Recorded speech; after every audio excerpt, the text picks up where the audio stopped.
All right, ready to dive into some really thought-provoking stuff today. Always up for a good mental workout. We're taking a look at excerpts from Rutger Bregman's book, Humankind. Oh, yeah. That one really flips the script on how we see ourselves, doesn't it? It really does. You know that old saying, humans are inherently selfish?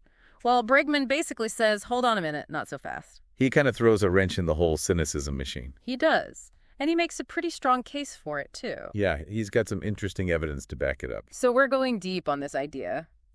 Are humans actually wired for goodness? That's the big question, right? What if, deep down, we're more inclined to cooperate than to compete? It's a pretty radical departure from how we usually think about human nature. Like, we've all heard of that veneer theory. Right, the idea that civilization is just a thin layer of politeness covering up our true nasty selves. Exactly. But Bregman says, what if that's not the whole story? What if we've got it all wrong? It's like, are we really just selfish jerks deep down, or is there something more to us? That's what we're going to explore today. And, you know, one of the first things Bregman tackles is how we react in crises. Like disasters, you mean? Exactly. You'd think those situations would bring out the worst in people, right? Chaos, looting, every man for himself. Yeah, kind of like survival of the fittest, the law of the jungle. But Bregman says that's not what usually happens at all. He uses the Blitz in London during World War II as a prime example. Right, instead of falling apart, people actually came together. It's like in the face of incredible hardship, people become more altruistic, more willing to help each other out. Which is kind of counterintuitive, right? You'd think it'd be the opposite. And he doesn't just stop there. He points to similar patterns of cooperation in disaster zones all over the world. It's like this recurring theme, humans banding together in the face of danger. So maybe our darker instincts aren't as dominant as we've been led to believe. It really makes you wonder. And, you know, Bregman even brings up a lesser-known event to illustrate this point, something called the Coca-Cola incident in Belgium. The Coca-Cola incident. You got me there. What happened? So back in 1999, dozens of school kids got sick after drinking Coca-Cola. Oh, I vaguely remember hearing about that. I think it turned out to be nothing, right? Yeah, it was mass hysteria, basically. A false health scare that just spiraled out of control. Shows how quickly things can get out of hand, huh? Especially with something as basic as, like, what we eat and drink. Exactly. And Bregman uses this incident to point out how susceptible we are to suggestion, especially when fear is involved. Like, our perception of reality can be incredibly fragile. Absolutely. And he argues that this susceptibility is something that's often exploited. By the media, you mean? Right. He suggests that a constant barrage of negative news can actually warp our view of humanity. It's like we're bombarded with stories of crime and conflict, so it's easy to forget all the good stuff that's happening. Makes you wonder, does all that negativity actually make us more cynical? Like a self-fulfilling prophecy, almost. Yeah. If we're constantly told the world is a terrible place, we start to believe it. And then we act accordingly. And, you know, it's not just the news. Bregman takes this critique even further and looks at reality TV. Oh, good point. That stuff's engineered to create drama, right? Exactly. It's all about conflict and backstabbing, which gives us this really distorted view of human interaction. Like, that's not how most people actually behave in real life. But hey, conflict sells, right? So we get this warped perspective fed to us. Bregman really seems to think that we're being conditioned to see the worst in ourselves and each other. She does. But here's the thing. He doesn't just rely on modern-day examples. He goes way back to support his claims. Like into the history books. Exactly. Yeah. One of the areas he explores is hunter-gatherer societies. Oh, interesting. What does he say about them? Well, for one, he points out that these societies were largely egalitarian and peaceful. Really? No pecking order, no power struggles? Not in the way we usually think about it, which really challenges the idea that humans are naturally hierarchical and power-hungry. So maybe we're not all mini Machiavellis scheming to get ahead. Maybe not.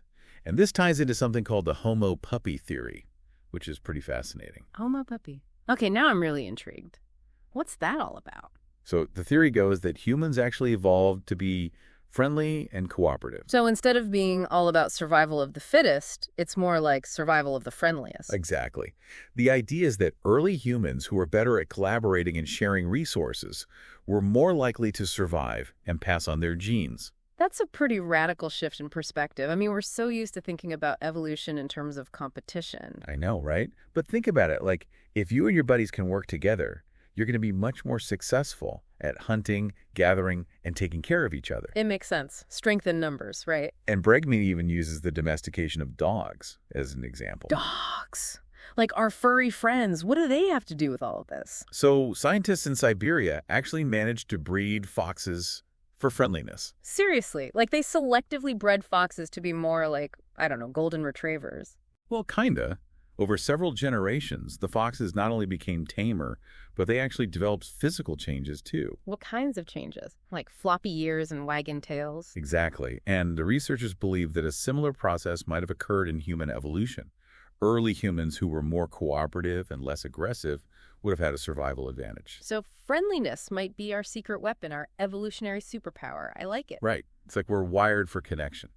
But Bregman doesn't just rely on theory. He uses real historical examples to show how cooperation has shaped humanity. Yeah, like how about the bonds formed between soldiers, even in the midst of war? It's amazing how people can find a sense of camaraderie and purpose in the most extreme situation. It really highlights the power of human connection. And, Bregman even talks about shame as an important social mechanism. Shame, isn't that like a negative emotion? That's what we usually think, right?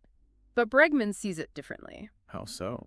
He argues that shame actually helps us regulate our behavior and maintain social harmony. Like, it keeps us from doing things that would harm the group. Exactly. It's that inner voice that says, hey, maybe you shouldn't do that. It'll hurt other people. Interesting. So even those negative emotions can serve a purpose. Right. But here's the thing. Bregman doesn't pretend that we're all perfect angels. He definitely acknowledges the darker side of human nature. Because, let's be real, we've all seen it. We know people can do terrible things. So how does he reconcile that with his argument for our innate goodness? He suggests that those darker impulses often stem from specific situations and especially the corrupting influence of power. So it's not necessarily that people are born evil, but that certain circumstances can bring out the worst in them. Exactly. And to explore this, he dives into some fascinating research, particularly the Stanford prison experiment. Oh, yeah, that was pretty famous, or infamous, depending on how you look at it. It's often used to show just how easily ordinary people can become abusive when given power. I remember learning about that in psych class. It was pretty disturbing stuff. It was. But Bregman takes a closer look at the experiment and points out some flaws in the methodology. So it's not as clear-cut as we've been led to believe. Not exactly. For example, he highlights how the guards were actually coached by the researchers to be more authoritarian. Really? So they were kind of told to act like jerks. In a way, yes. Yeah. Which makes you question how much of their behavior was truly spontaneous. It's like the experiment was designed to produce a certain outcome. It definitely raises questions about the study's validity. And then there's the case of Douglas Corpy, one of the prisoners who had a breakdown. Right, I remember that part. It was pretty intense. Well, it turns out he later admitted to faking the whole thing. Whoa, really? So he was just putting on a show? It seems so. Which, again, makes you question the experiment as a whole. It sounds like Bregman's trying to say, hey, maybe we shouldn't jump to conclusions about human nature based on this one study. Exactly. And he goes on to look at other research, like the Milgram experiment. Oh, yeah, that one's all about obedience to authority, right? You got it.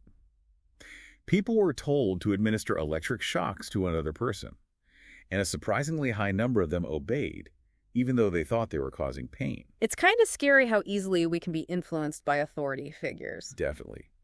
But Bregman points out that even in that experiment, there were glimmers of hope. What do you mean? Well, many participants showed visible distress while obeying.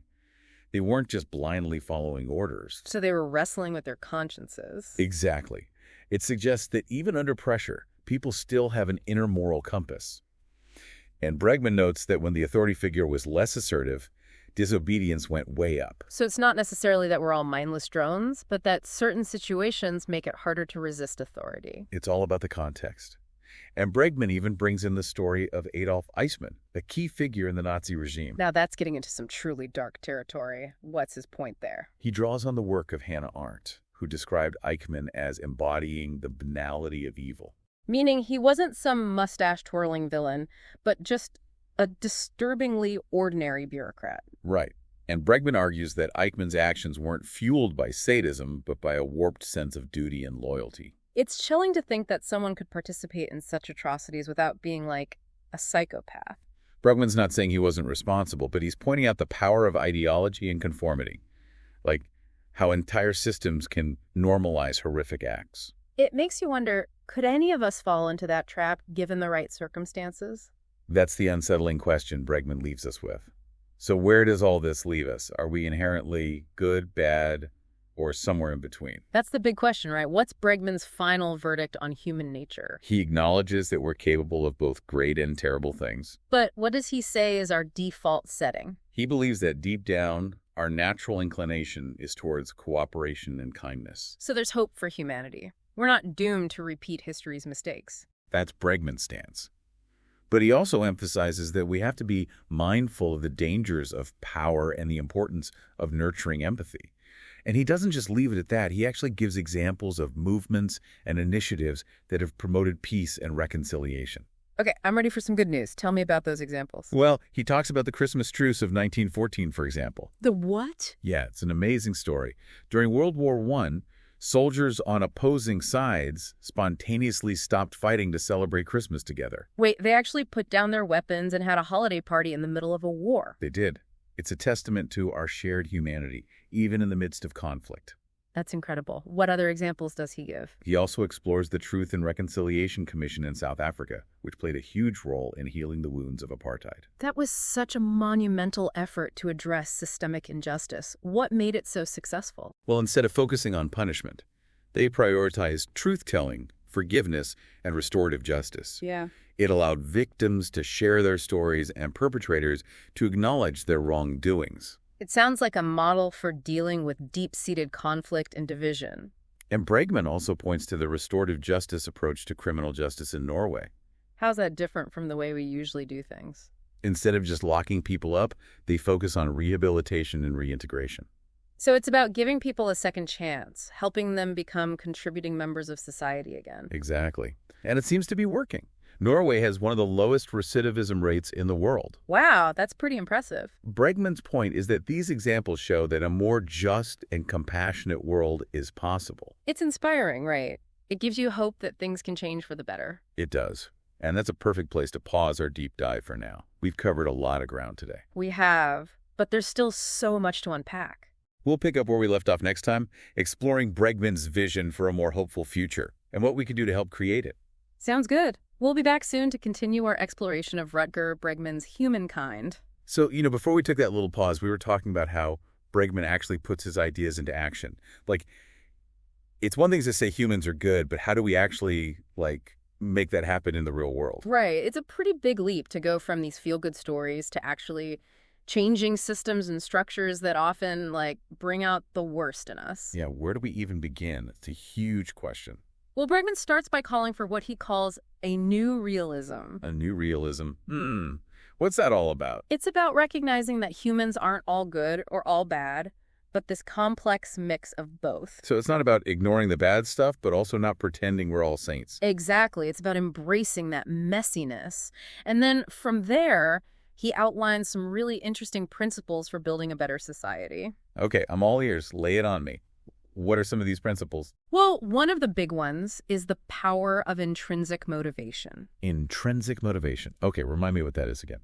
It's basically the idea that people are more likely to thrive when they're driven by genuine interest and purpose, not just external rewards or punishments. So it's not about the carrot and the stick. It's more about finding that internal drive. Exactly. And he uses this really cool example of Buurtzorg, a Dutch healthcare organization that totally restructured its approach based on this idea. Buurtzorg, huh? I think I've heard of them. They basically gave nurses a ton more autonomy, right? Exactly. They empowered nurses to manage their own schedules, make decisions about patient care, and basically take ownership of their work. And it worked. They actually saw better outcomes. They did. Both employee satisfaction and patient care improved dramatically. Wow, that's pretty impressive. It really shows what can happen when you trust people and give them more control. It's a pretty powerful example. And speaking of empowerment, Bregman also talks a lot about the importance of play, especially for kids. Play, not just recess, right? There's something more to it. Yeah, he sees play as essential for learning, creativity, and social development. He highlights schools like Agora in the Netherlands, where unstructured play is a core part of the curriculum. Wow, so no more rigid schedules and standardized tests, just letting kids explore and learn through play. Exactly. And the results have been pretty amazing. The kids are engaged, they're learning, and they're developing important social skills. That sounds like a dream come true for a lot of kids. What else is on Bregman's list of good society building principles? Well, he talks a lot about the importance of building trust and increasing contact between different groups. Like bridging divides, breaking down those barriers that separate us. Exactly. He believed that exposure to different cultures and perspectives can help reduce prejudice. That makes sense. But isn't there a risk that, more diversity could lead to more conflict? It's a common concern, but Bregman points to research showing that contact between different groups, when done right, actually leads to less prejudice. Done right being the key phrase there, I imagine. Yeah, it's not about forced integration. It's about creating opportunities for genuine connection and understanding. So, what would that look like in practice? How do you do diversity right? Bregman suggests finding ways for people from different backgrounds to work towards common goals, share personal stories, and build relationships based on mutual respect. So it's about finding that common ground, emphasizing shared humanity rather than just focusing on differences. Exactly. And he uses examples like the Peace Corps, where volunteers immerse themselves in other cultures and work alongside local communities. That makes sense. Shared experiences, especially working towards a common goal, can really break down those barriers. Yeah, right. And then, of course, there's the example of Nelson Mandela. Talk about a powerful example of reconciliation. He spent decades in prison, but when he was finally released, he didn't seek revenge. Instead, he focused on forgiveness and rebuilding a nation. It's a pretty remarkable story. He could have easily chosen a path of anger and retribution, but instead he chose unity and healing. And that brings us to one of Bregman's most challenging ideas.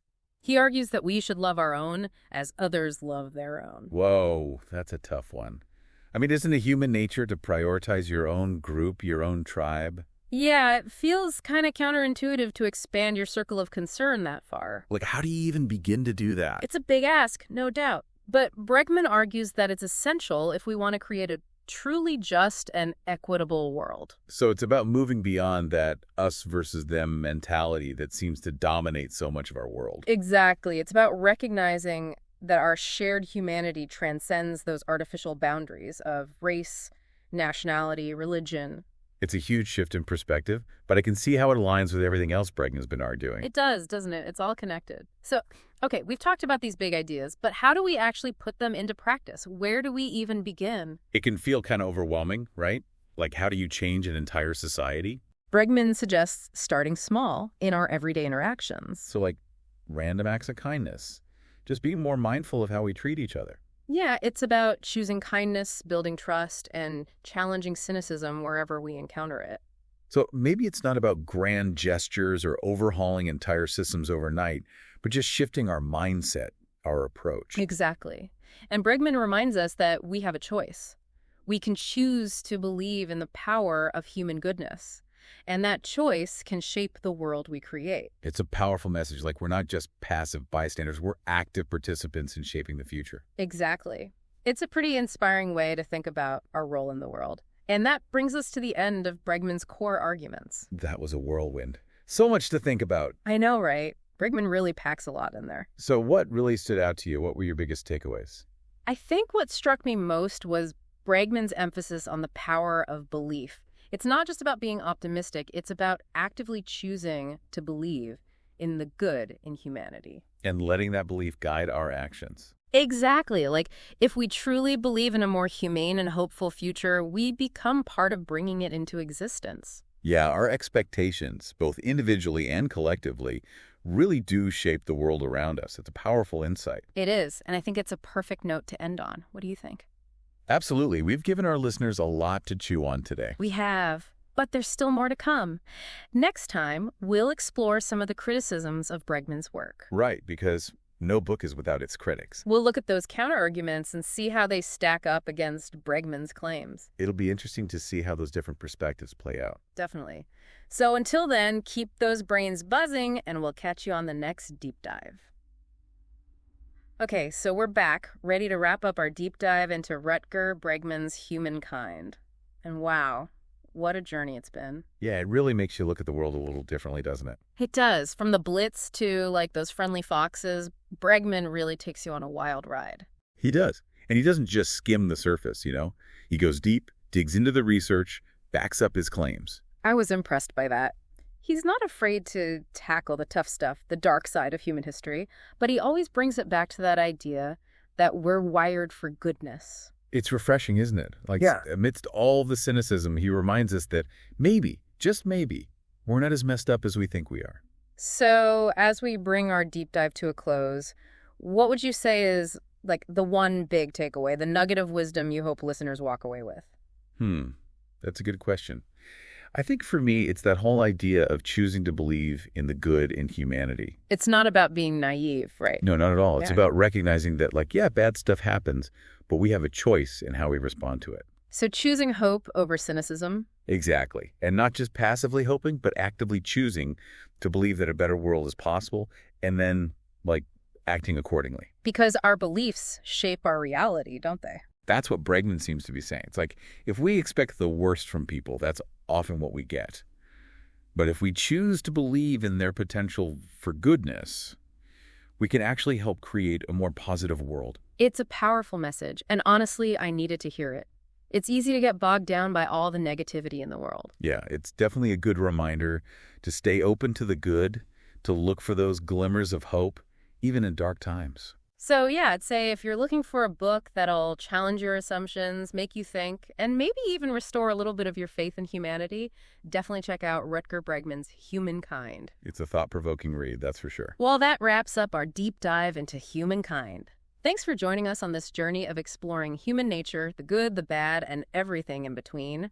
And until next time, remember to stay curious, stay open, and keep those conversations going.